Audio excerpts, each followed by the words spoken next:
నమస్కారం. మన్మథనామ సంవత్సరం మొత్తం కూడా ధనుస్సు రాశిలో జన్మించిన వాళ్ళు ప్రతిరోజు ఒక ప్రత్యేకమైన శ్లోకాన్ని చదువుకుంటూ కొన్ని సూచనలు పాటించినట్లయితే కార్యసిద్ధిని పొందటానికి, ఆర్థిక పరమైనటువంటి సమస్యల నుండి సులభంగా బయటపడటానికి అవకాశం ఎక్కువగా ఉంది.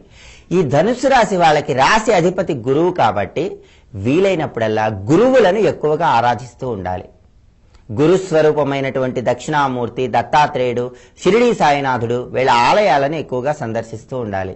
అలాగే గృహంలో తల్లిదండ్రులు, పెద్దల ఆశీర్వచనాలు ఎప్పుడూ స్వీకరిస్తూ ఉండాలి. అలా చేయటం ద్వారా కూడా ఆర్థిక పరమైనటువంటి వ్యవహారాల్లో అత్యున్నత స్థాయిలో రాణించడానికి అవకాశం ఎక్కువగా ఉంది. అలాగే ఈ ధనుస్సు రాశిలో జన్మించిన వాళ్ళు ఈ మన్మథనామ సంవత్సరం మొత్తం కూడా వెంకటేశ్వర స్వామి వారి ఆరాధన ఎక్కువగా చేస్తూ ఉండండి. అలాగే మీకు వీలైనప్పుడు ఒకసారి ధనుస్సు రాశి వాళ్ళు సీతారాముల కళ్యాణాన్ని చేయించండి. మంచి తిథి ఉన్న రోజు చూసి సీతారాముల కళ్యాణం చేయించడం ద్వారా కూడా మీకున్న సమస్త దోషాలు తొలగింపజేసుకుని ఆర్థిక పరమైనటువంటి వ్యవహారాలలో చక్కటి పురోభివృద్ధిని సాధించవచ్చు. అలాగే ప్రతిరోజు లక్ష్మీదేవిని పూజించడం ద్వారా మంగళవారం నాడు పంచముఖ ఆంజనేయ స్వామి వారిని అర్చన చేయటం ద్వారా, పంచముఖ ఆంజనేయ స్వామి వారి చిత్రపటానికి మంగళవారం నాడు ఎర్రటి పూలమాలను అలంకరించి బెల్లంతో తయారు చేయబడినటువంటి పొంగల్ని నివేదన చేయటం ద్వారా కూడా ధనుస్సు రాశిలో జన్మించిన వాళ్ళు గ్రహదోషాలను తొలగింపజేసుకుని ఆర్థికంగా చక్కటి సత్ఫలితాలను సిద్ధింపజేసుకోవచ్చు. అలాగే ధనుస్సు రాశి వాళ్ళు ఎవరైనా సరే ఈ మన్మథనామ సంవత్సరం మొత్తం కూడా ఆదివ్యాధి మహామారి గ్రహపీడాపహారిణే ప్రాణాపహర్త్రే దైత్యానాం రామ ప్రాణాత్మనే నమః స్తోత్రాల పరంగా వెంకటేశ్వర కరావలంబ స్తోత్రం, రామరక్షా స్తోత్రం ఎక్కువగా చదువుకోవాలి.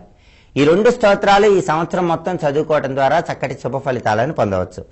అలాగే ధనుస్సు రాశి వాళ్ళు వీలైతే ఇంటి ఆవరణలో ఒక రేగి చెట్టును నాటినట్లయితే దాని ప్రభావం వల్ల ధనపరంగా అత్యున్నతమైనటువంటి ఫలితాలను సిద్ధింపజేసుకోవచ్చు. దేవాలయంలో ఉన్నటువంటి జమ్మి చెట్టుకు శనివారం నాడు పూజ చేయించడం ద్వారా కూడా ధనుస్సు రాశి వాళ్ళు ఉన్నతమైనటువంటి ఫలితాలను పొందవచ్చు.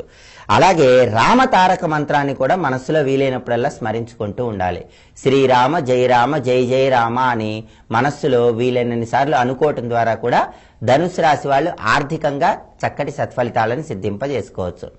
అలాగే మన్మథనామ సంవత్సరం మొత్తం కూడా ఈ ధనుస్సు రాశి వాళ్ళు ఆర్థిక పరమైనటువంటి వ్యవహారాల్లో విజయాన్ని సిద్ధింపజేసుకోవటానికి బుధవారం నాడు ప్రత్యేకంగా ఓం నమో నారాయణాయ అని వీలైనన్ని సార్లు అనుకోవాలి.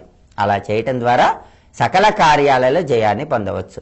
సూచనలు పాటిస్తూ ధనుస్సు రాశి వాళ్ళు మన్మథనామ సంవత్సరంలో ప్రతిరోజు మంత్రశాస్త్రపరంగా ఏ శ్లోకాన్ని చదువుకోవాలో ఇంకొకసారి చూద్దాము. మరి ఆదివ్యాధి మహామారి గ్రహపీడాపహారిణే ప్రాణాపహర్త్రే దైత్యానాం రామ ప్రాణాత్మనే నమః అనేటటువంటి శ్లోకాన్ని వీలైనన్ని సార్లు చదువుకోండి. దాని ప్రభావం వల్ల సర్వకార్యాలలో జయాన్ని పొంది ఆనందకరమైన జీవితానికి నాంది వాక్యం పలకండి.